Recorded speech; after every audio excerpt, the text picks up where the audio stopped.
नमस्कार। आप देखना शुरू कर चुके हैं बुंदेलखंडी चौपाल, जिसका सीरीज का ये पहला एपिसोड है। तो इसमें जो भी गलतियां हों या जो भी त्रुटि हो, उसमें छोटा बड़ा समझ करके माफ़ कीजिएगा। तो बुंदेलखंड की एक विधानसभा है, पवई विधानसभा, जिसके ऊपर आज हम बात करेंगे, जिसमें लगभग 200 से ज़्यादा गांव आते हैं और लगभग 82 ग्राम पंचायतें आती हैं। जिसमें बात की जाए वोटर्स की तो लगभग 2,80,000 वोटर्स होंगे। और इसमें प्रीवियस चुनाव की बात करें तो जिसमें 75% के समथिंग वोटिंग हुई थी। और इसमें बीजेपी के इतना जो कैंडिडेट थे उनको 1,06,000 वोट मिले थे, और कांग्रेस के जो कैंडिडेट थे उनको लगभग 84,000 वोट मिले थे। तो वोटिंग का जो जीत हार का जो अंतर था वो लगभग मान लीजिए कि 22,000 के करीब का था, जो कि बहुत बड़ा अंतर नहीं है विधानसभा चुनाव में, बट यही रिजल्ट रहा था। और अभी जो करंट में एमएलए हैं प्रहलाद लोधी जी, वो 2018 के चुनाव में भी विधायक चुने गए थे और ये उनका सेकंड टर्म है। और 2023 में जो हार का सामना करना पड़ा वो मुकेश नाइक जी कांग्रेस से थे। तीसरा कोई कैंडिडेट इतना बड़ा नहीं रहा। और जो ज़्यादातर बात करते हैं कि समीकरण क्या रहता है, तो हमारे यहाँ देखे जाए, पवई विधानसभा में देखा जाए तो ज़्यादातर जो समीकरण बैठते हैं वो जातिगत समीकरण ही रहे। और पार्टी से ज़्यादा कौन कैंडिडेट लड़ रहा है, कौन कैंडिडेट अपोजिशन में है, वो ज़्यादा मैटर करता है। किस कास्ट से है या किस वर्ग से है, वो ज़्यादा मैटर करता है। तो प्रहलाद लोधी जी आते हैं ओबीसी से, और जो मुकेश नाइक जी थे वो जनरल कैटेगरी से आते हैं। तो ओबीसी की बात करें तो लगभग 40% वोट शेयर है, और जनरल की बात की जाए वहीं तो लगभग 30% वोट है। और बात करें SC ST की तो 15-15% ले लीजिए तो 30% के करीब वोट होगा। तो जो मेन जीत में का कारण बनता है वो एक तो जनरल हो गया और एक ओबीसी हो गया, और थोड़ा बहुत मिला के SC ST का मिला के बीजेपी का जो जीत का एक मेजर फैक्टर रह रहा है वो यही है, क्योंकि वो बैलेंस करके चीज़ों को लोगों के सामने रख रहे हैं। काम के सिलसिले में मैं ये कहूँगा कि काम वहाँ सेकंड है और जाति समीकरण फर्स्ट है प्रायोरिटी, इसीलिए मैं जाति समीकरण पे बात ज़्यादा कर रहा हूँ। काम पे भी बात करूँगा। और जो श्रवण समाज रहा है उसका पहले झुकाव जो था वो कांग्रेस को भी रहा है, जो अभी झुकाव है वो बीजेपी को है। तो वही वैसा ही कुछ कैंडिडेट भी जीत रहे हैं। पहले कांग्रेस थी, अब बीजेपी है। और एक टाइम पे ऐसा भी रहा है कि राज्य में सरकार बीजेपी की थी और जो विधायक जीते थे वो कांग्रेस के थे, मुकेश नाइक जी। और उसके पहले 2 बार जीते हैं बृजेंद्र प्रताप सिंह, जिनका अच्छा खासा कार्यकाल रहा है, अच्छा काम किया है, लोग भी जानते हैं। लोग कमेंट करके ज़रूर बताएंगे उनके काम के बारे में, और अभी जो एमएलए हैं उनके काम के बारे में भी ज़रूर बताएंगे। तो देखिए कि अभी पवई विधानसभा में क्या है कि एक तो रोड वगैरह की कनेक्टिविटी जब शिवराज सिंह जी मुख्यमंत्री थे तो अच्छी खासी थी, और गांव टू गांव जो कनेक्टिविटी थी वो अच्छी खासी रही है, पंचायत टू पंचायत अच्छी खासी कनेक्टिविटी रही है। उस टाइम पे बृजेंद्र प्रताप सिंह विधायक हुआ करते थे, अच्छा खासा काम किया। और बात की जाए अभी करंट टाइम की तो मैं आज काम का एनालिसिस करने के लिए नहीं बैठा हूँ। हम बात करते हैं चुनाव के बारे में।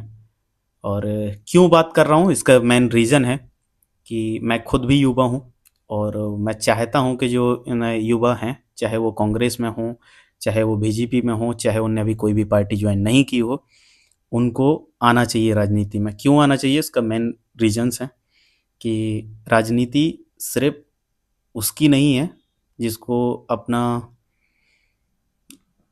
ये है कि यार मैं कुछ नहीं कर रहा हूँ तो चलो राजनीति कर लेते हैं, ऐसा नहीं है।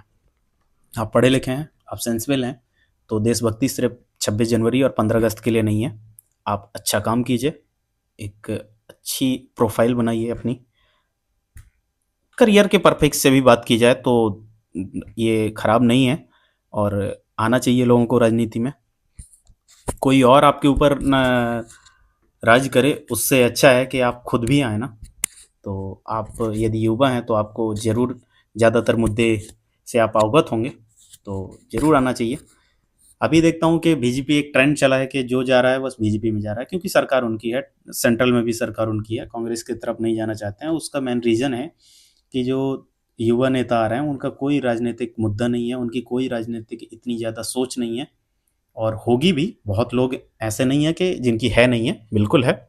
मैं सबकी बात नहीं कर रहा हूँ, तो कुछ लोग ऑफेंड ना हो, बट ज़्यादातर जो मैंने ऑब्जर्व किया मैं उसकी बात कर रहा हूँ।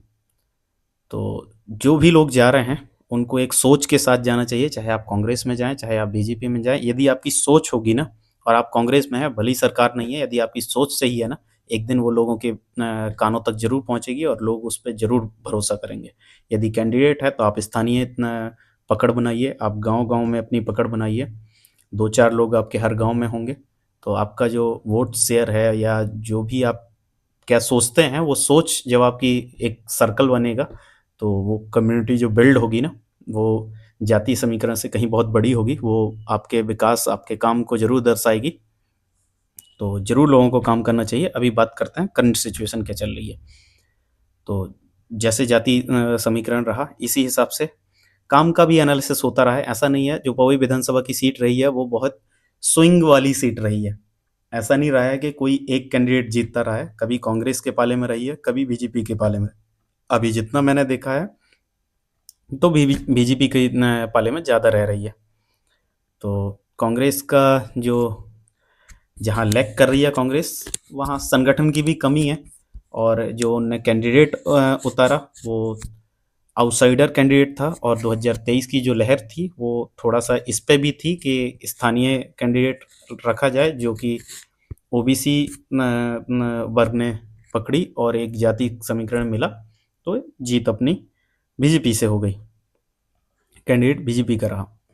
तो यदि मैं देखूं अपनी परिप्रेक्ष्य से, तो मैं ना बीजेपी में हूं ना मैं कांग्रेस में हूं, मैं एक न्यूट्रल उसमें हूं। मुझे एक व्यक्ति विशेष से ज़्यादा इफेक्ट चीज़ लगती है कि वो पर्सन कैसा है, वो कैसे काम करेगा। बस ये ना हो कि जीते और एक वीआईपी कल्चर बिल्ड करे।